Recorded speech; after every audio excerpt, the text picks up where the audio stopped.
Yun guys, oh, nakuha ko na yung order ko na PVC panel. Yan.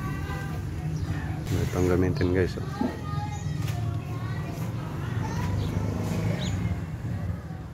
Ay, dalawang uling na eh. Pag naka oh, ngayon nga gawin namin doon.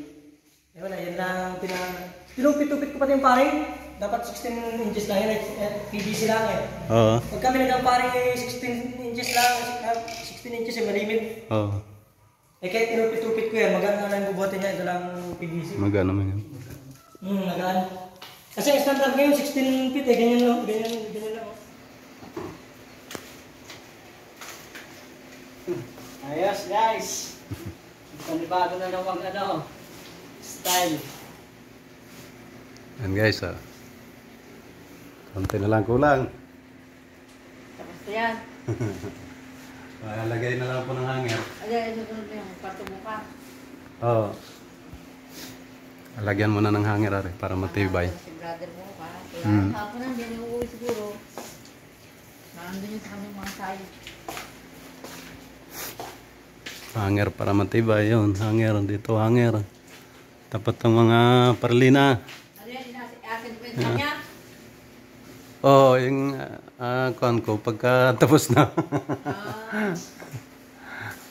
May papanood naman niya rin. Yan. Guys, konti na lang kulang, hanger at saka yung pa-double dito na frame. Para matibay ang ano niya. Yung naka-stiffener. Yan.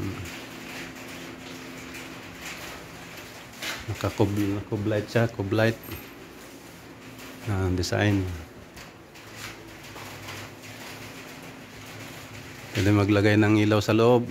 Design siya.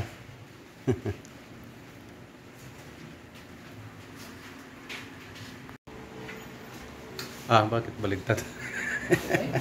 Baligtadan ko. Matawag na buwa. Panang ililipon mo kung laging ganyan.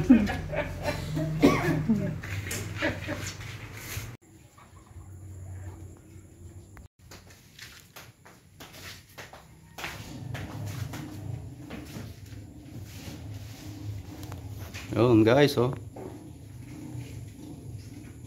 Tapos na, ito na lang. Takabit ko na lang bukas kasi nagawa kami din sa labas.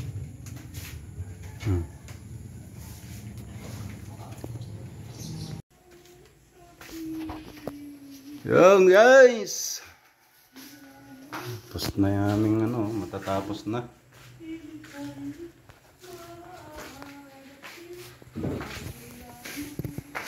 Yan.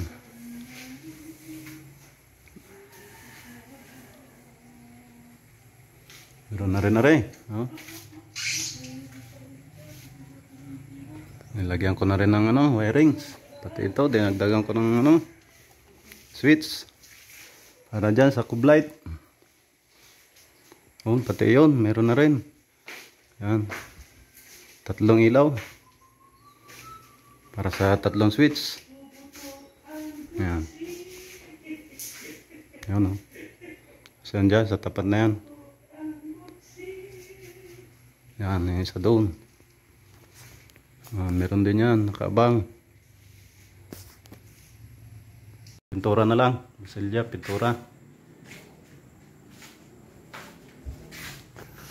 Yan, oh. Meron na rin sa loob. Pintura na rin ng kan. Kailangan.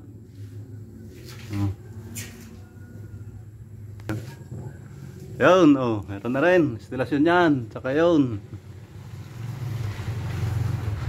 Sa labas, meron na rin abang. Ito, lapat na namin. Ito na lang. 2 piraso na lang, oh. Yun. Shout out. Tinira na lang namin, 2 kami. Nakarang araw may katuwang kami doon sa loob. 3 kami. Ang gamit ko nga pala dito mga katropa na blind rivet ay 532. Yan.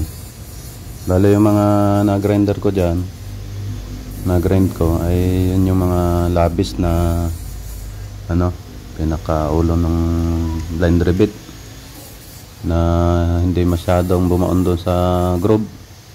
Yan, kaya ginagrinder ko. So konti lang naman ang mga ano niya, labas. Kaya pantay ko lang.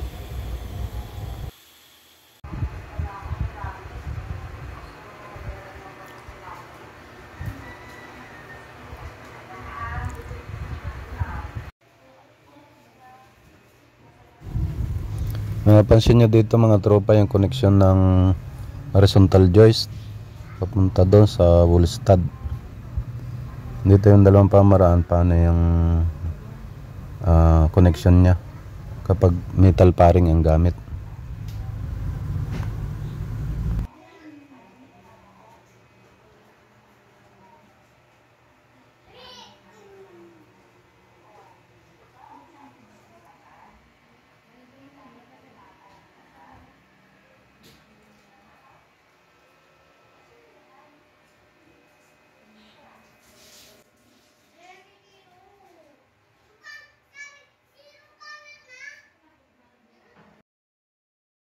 Na mas matibay yung W clip o kaya DIY clip.